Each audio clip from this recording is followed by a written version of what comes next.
Nah, you No good. pictures, okay. So we read Malaria. My name is Nick. Oh, my name is Rachel. Sorry. I'm Sam. Brandon. Julie. And so Malaria was written by Victor Caceres Lara, and he was born in 1915 and died in 1993, and he lived his whole life in Honduras. And throughout his life, he was many things, and he was a teacher, a journalist, a writer, and a politician, and he was heavily involved in all of these things. And some of the things he wrote were short stories, essays, and poetry, and he was well known for all of them, especially his short stories. And he was also a cultural and historical promoter, and he did this through teaching and through politics and through his writing. And current generations still look to his work to learn more about their culture and their history in their country. So his writing style is heavily involved in realism. So basically everything he writes could have actually happened or has actually happened. And another thing he uses is symbolism.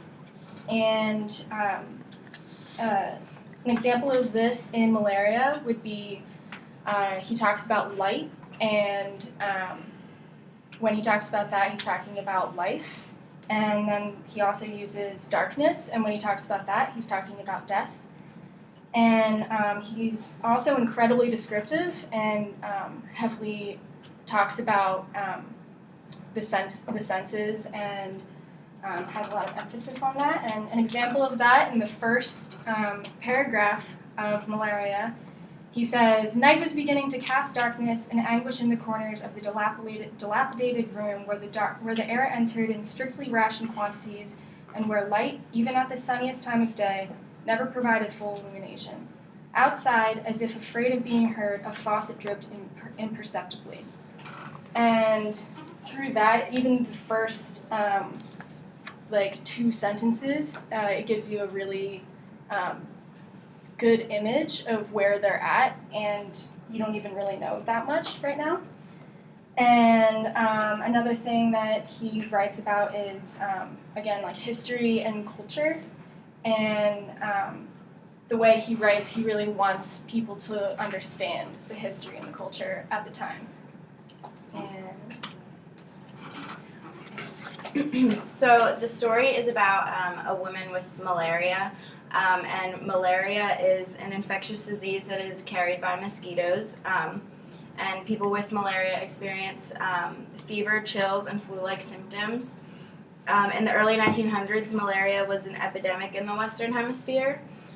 The significance in Latin America.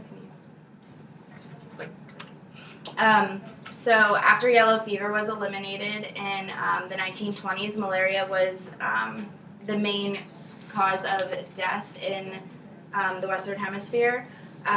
In 1940, malaria was the second leading cause of death in Ecuador. A majority of Latin American countries were affected, including Honduras, which was where the author lived. So getting malaria in Latin America was considered a death sentence because there was not a cure yet. During the construction of the Panama Canal, however, the U.S. was able to contain malaria to certain areas. But even though it could be contained, there were still large populations of Latin Americans who were affected. And most of the people who were affected were poor and couldn't afford a cure or treatment of any kind. Alright, so the summary of the story. It starts out describing a very sick woman in a dark and depressing manner. You know, the whole premise seems to be very sad in the beginning of the novel, or the short story.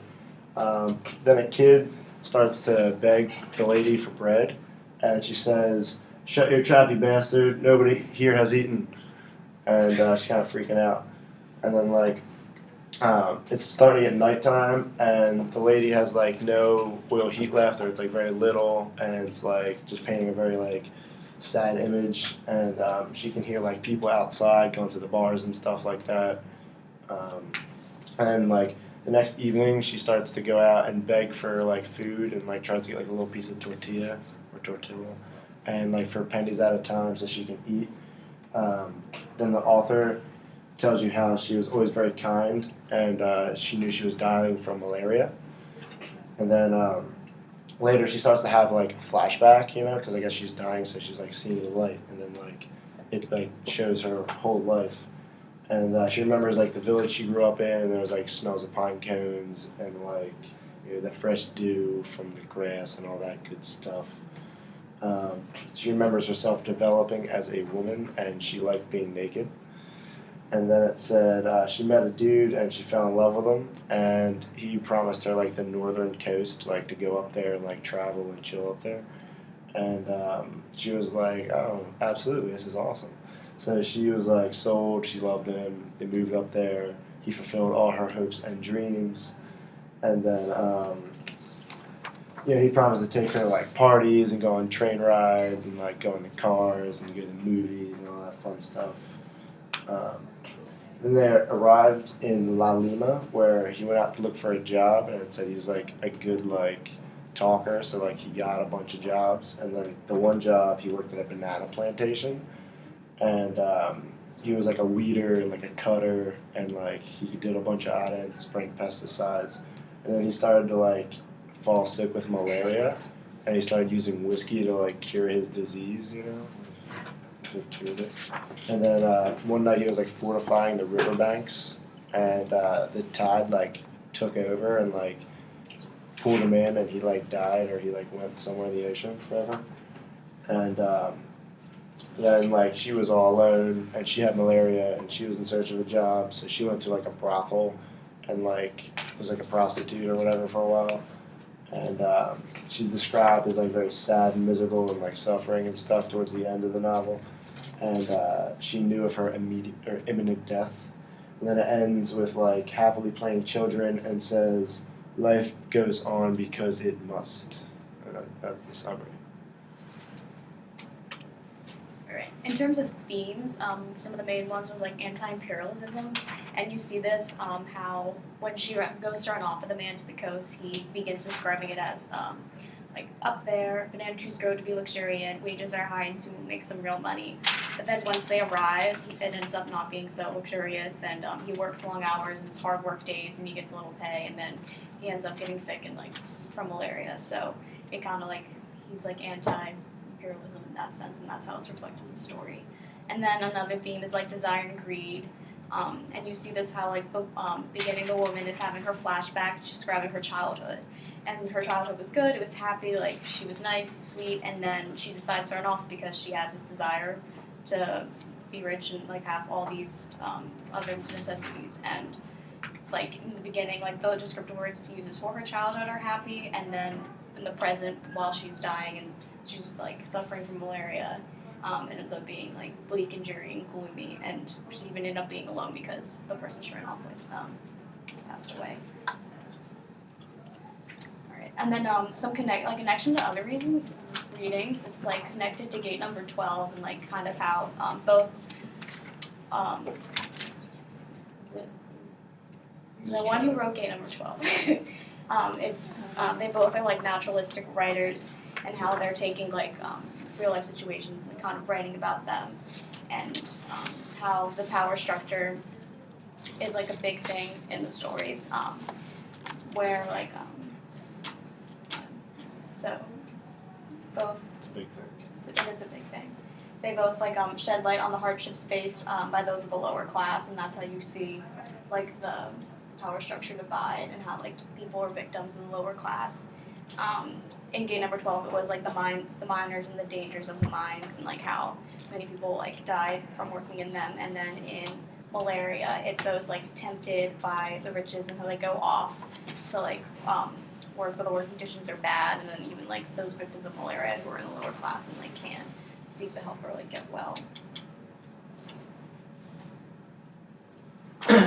And so to conclude and bring everything to fruition, Victor Caceres Laris's Malaria captures the cultural and historical background of the effects of malaria.